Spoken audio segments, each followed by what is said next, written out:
Gaslighting. Casi todo el mundo ha escuchado la palabra gaslighting, pero muy pocas personas entienden realmente qué significa o cómo los está afectando en este momento, dentro de alguna relación de su vida cotidiana. El término viene de la obra de teatro británica Gaslight de 1938 y sobre todo de la película de 1944 que la popularizó mundialmente, donde un esposo manipulaba deliberadamente las luces de gas de la casa para hacer creer a su esposa que estaba perdiendo la razón. Hoy la psicóloga clínica de Yale, Robin Stern, autora del libro El efecto gaslighting, lo define como un patrón sistemático de manipulación psicológica en el que alguien te hace dudar, poco a poco, de tu propia percepción de la realidad. No siempre se ve dramático. A veces es silencioso, sutil, como alguien que va reescribiendo la historia poco a poco hasta que empiezas a preguntarte si el problema eres tú. Recuerdas algo con total claridad y te dicen que nunca pasó. Intentas explicar cómo te hizo sentir algo y te responden que estás exagerando, no para contradecirte genuinamente, sino para sembrar dudas sobre lo que es real. Con el tiempo, empiezas a confiar más en la versión de ellos que en la tuya propia. Eso es exactamente lo que hace tan poderoso al gaslighting. No llega de golpe, es lento, un pequeño momento a la vez, una conversación, una mirada, una negación, y eventualmente terminas dudando de todo, de tu memoria, de tus emociones, de tu instinto. Investigadores en psicología clínica han documentado que este patrón sostenido en el tiempo puede generar síntomas que se solapan con el trastorno de estrés postraumático, incluyendo hipervigilancia y una desconfianza crónica hacia el propio juicio. Aparece en relaciones románticas, familiares e incluso laborales, y siempre sigue el mismo patrón de confusión, duda y silencio, porque si logran que dudes de tu propia versión de la realidad, se vuelve mucho más fácil controlarte. La defensa más efectiva documentada por terapeutas es simple. Anota las cosas por escrito en el momento en que ocurren y confía en cómo algo te hizo sentir, aunque alguien después intente darle otra vuelta. Cuanto más claro ves lo que está pasando, más difícil le resulta a esa persona torcerlo. Y cuando dejas de explicarte con alguien que finge no entender, ahí es exactamente cuando recuperas tu poder. Love bombing. Esta técnica es menos conocida que el gaslighting, pero igual de común, y curiosamente el término fue acuñado en los años 70 por investigadores que estudiaban tácticas de reclutamiento en sectas y grupos de control coercitivo, mucho antes de aplicarse a relaciones de pareja convencionales. El love bombing se siente increíble, y ese es exactamente el problema. Empieza con intensidad, no con afecto genuino ni con cuidado real, sino con una intensidad calculada y desproporcionada. De repente eres el centro absoluto del mundo de alguien. Están obsesionados contigo, dicen que eres perfecto, hablan de un futuro para siempre casi desde el primer encuentro. Mensajes constantes, llamadas de madrugada, elogios desproporcionados, regalos inesperados, todo avanza tan rápido que apenas tienes tiempo de procesarlo conscientemente. No se siente como conocer a alguien gradualmente, se siente como dejarse arrastrar por una corriente, y por un momento resulta difícil ver algo malo en ello, porque a nadie le disgusta sentirse adorado. Pero ese es precisamente el punto. El love bombing no es realmente sobre ti, es sobre crear una sensación intensa de la que después es muy difícil alejarse, porque una vez que te enganchas químicamente a ese estado de euforia, la persona cambia, se aleja, se vuelve fría. Especialistas en apego señalan que esta fase inicial libera niveles de dopamina comparables a los de una adicción temprana, lo que explica por qué la retirada posterior se siente tan devastadora a nivel neurológico. Empiezas a preguntarte qué hiciste mal para que se acabara, y tratas desesperadamente de recuperar esa versión inicial que en realidad nunca existió de forma genuina. Esa versión era simplemente el anzuelo. La conexión emocional real, según investigaciones en psicología de relaciones, necesita tiempo, espacio y consistencia observable para desarrollarse de manera saludable. Si alguien intenta construir algo profundo antes de que la confianza siquiera tenga oportunidad de formarse orgánicamente, no es amor, es una actuación bien ejecutada, y no le debes ningún bis a nadie. Manipulación por culpa. La manipulación por culpa es una de las formas más comunes y más sutiles que existen para controlar a otra persona, precisamente porque normalmente no se parece en nada a la manipulación evidente. No es alguien gritando ni exigiendo abiertamente. Es más bien un suspiro calculado, una pausa incómoda, un después de todo lo que hice por ti, pronunciado con el tono exacto. No lo dicen de forma directa, pero de repente sientes que decepcionaste a alguien, que deberías haberlo sabido, que de alguna manera fallaste, aunque no puedas identificar exactamente cómo ni cuándo. Así funciona la manipulación por culpa. No se trata de lo que realmente hiciste, se trata de hacerte sentir que fallaste de alguna manera invisible e indefinida, incluso cuando solo estabas estableciendo un límite razonable, incluso cuando estabas haciendo lo correcto para ti mismo.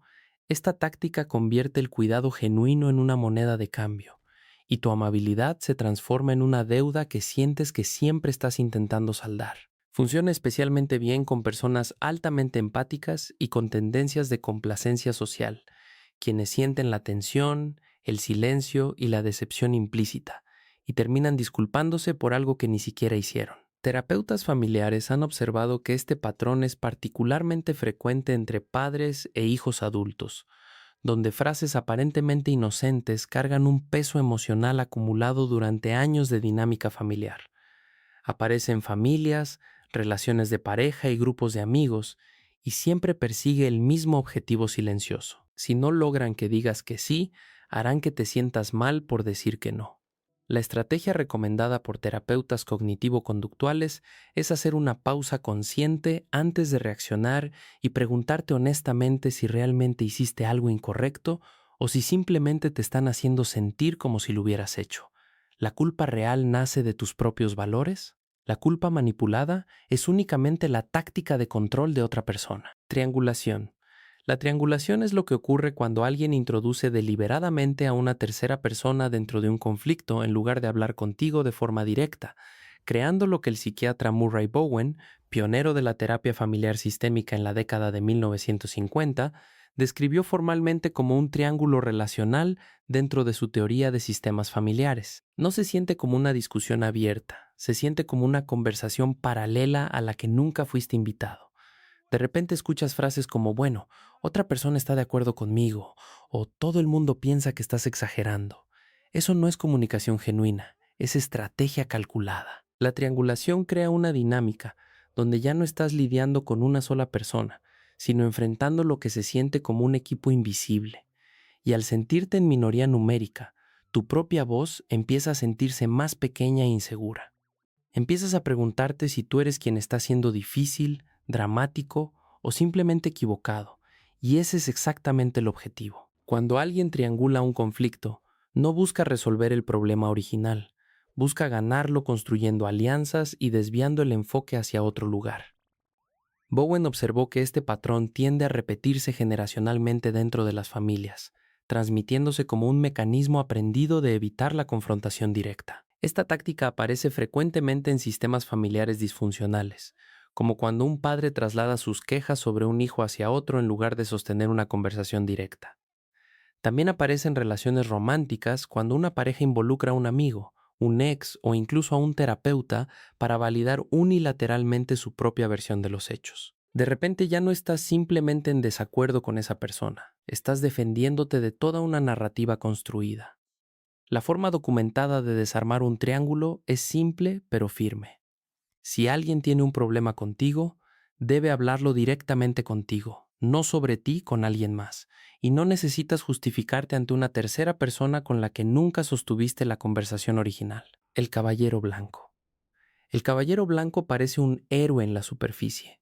Aparece con respuestas, con preocupación aparente, con soluciones que ni siquiera pediste. Al principio sientes que finalmente alguien te entiende, pero eso es únicamente la fase de preparación, porque en las dinámicas verdaderamente tóxicas, este perfil no solo ayuda con problemas existentes, sino que en muchos casos los crea deliberadamente para poder ser quien luego los resuelve. El psicólogo Stephen Karpman formalizó este patrón en 1968 dentro de su modelo conocido como el triángulo dramático, donde identificó 3 roles interconectados dentro de dinámicas disfuncionales: la víctima, el perseguidor y el rescatador. El caballero blanco encaja exactamente en ese tercer rol, el rescatador, que según Karpman necesita estructuralmente que exista una víctima para poder ejercer su función.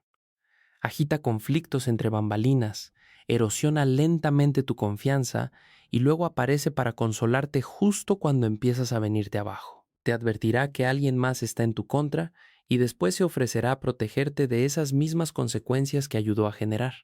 Enciende el fuego y llega convenientemente con la manguera. La razón es simple. Ser el Salvador le otorga poder relacional y una identidad centrada en ser indispensable, y si dejaras de necesitar ser rescatado, ese rol perdería toda su función dentro de la relación. No siempre resulta evidente, porque viene envuelto genuinamente en cuidado y preocupación aparente, pero su apoyo siempre llega con condiciones ocultas. No se trata de que tú te fortalezcas realmente, se trata de que permanezcas lo suficientemente vulnerable como para que ellos sigan siendo relevantes en tu vida. Si empiezas a crecer, a poner límites o a resolver tus propios problemas de forma independiente, pueden retirarse, volverse fríos o incluso reescribir la narrativa para hacerte sentir ingrato por todo lo que supuestamente hicieron por ti. El apoyo genuino te ayuda a levantarte de forma permanente. El caballero blanco, en cambio, te necesita de rodillas de manera recurrente. La ley del hielo. El silencio, en su forma sana, puede ser tranquilo, sereno e incluso necesario para procesar emociones difíciles. Pero la ley del hielo es algo estructuralmente diferente. No es una pausa reflexiva, es un castigo deliberado. Es lo que ocurre cuando alguien utiliza la ausencia total de comunicación como herramienta de control. El psicólogo social Kipling Williams, de la Universidad Purdue, ha dedicado más de 3 décadas a estudiar el ostracismo social, y sus investigaciones, publicadas en múltiples revistas científicas, muestran que el cerebro humano procesa el rechazo social y la exclusión utilizando la corteza cingulada anterior, la misma región neuronal asociada al procesamiento del dolor físico real. No gritan, no explican nada, simplemente se apagan, se vuelven fríos, distantes, inalcanzables y permanecen así hasta que la otra persona cede. La ley del hielo no se trata realmente de necesitar espacio personal, se trata fundamentalmente de poder. Te encontrarás repasando obsesivamente todo lo que dijiste, preguntándote qué hiciste mal, sintiendo la presión constante de arreglar algo que ni siquiera puedes nombrar con precisión. Esa incertidumbre generalizada es exactamente lo que hace que esta táctica funcione tan bien, porque cuando alguien se niega sistemáticamente a comunicarse, te quedas adivinando indefinidamente y terminas dejando de enfocarte en tus propias necesidades para concentrarte por completo en cómo reconectar con la otra persona. Te disculpas simplemente para terminar el silencio. Cedes terreno, suavizas tu postura, caminas de puntillas, no porque sea genuinamente tu culpa, sino porque el silencio prolongado se vuelve emocionalmente insoportable de sostener. Williams también documentó que exponerse repetidamente a este tipo de exclusión intencional puede erosionar con el tiempo 4 necesidades psicológicas fundamentales: el sentido de pertenencia, la autoestima, el control percibido y la sensación de tener una existencia significativa para otros. Breadcrumbing. El breadcrumbing es cuando alguien te ofrece exactamente la atención mínima suficiente para mantenerte enganchado emocionalmente, pero nunca la suficiente como para avanzar hacia algo real y comprometido. Te envían un mensaje casual cada pocos días, reaccionan a tu historia, te hacen un cumplido aleatorio, justo lo necesario para recordarte que siguen ahí. Pero cuando se trata de concretar planes reales, de aparecer físicamente o de comprometerse con algo tangible, la respuesta siempre es vaga, siempre está pospuesta, siempre queda justo fuera de tu alcance. Funciona de manera muy similar al clickbait emocional. Sigues revisando el teléfono, esperando que esta vez sea diferente, que quizás ahora sí estén listos para presentarse de verdad, pero no lo están.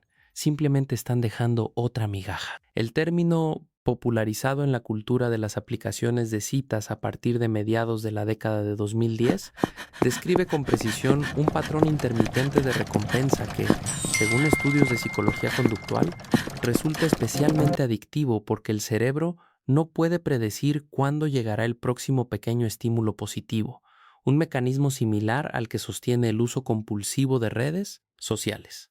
El objetivo real del breadcrumbing no es la conexión genuina, es el control silencioso. te mantiene emocionalmente invertido mientras la otra persona permanece completamente libre de rendir cuentas. Terminas atrapado en un ciclo repetitivo de expectativa seguida de decepción. Y aunque el trato que recibes no es bueno, resulta difícil alejarte porque técnicamente nunca te rechazan de forma explícita, solo te posponen indefinidamente. Esta dinámica puede aparecer en el terreno de las citas, en amistades e incluso en contextos laborales, y no siempre es intencionalmente malicioso, a veces surge del miedo o la inseguridad de la otra persona, pero el resultado final para ti sigue siendo idéntico. Quedas suspendido en el limbo mientras ellos conservan todo el poder relacional. La consistencia observable, no las promesas ni los gestos ocasionales, es lo que realmente distingue el interés genuino de las migajas cuidadosamente calculadas. Darbo. Darbo es una de las tácticas de manipulación más desorientadoras que existen, y una vez que entiendes exactamente qué es, empiezas a identificarla en todas partes.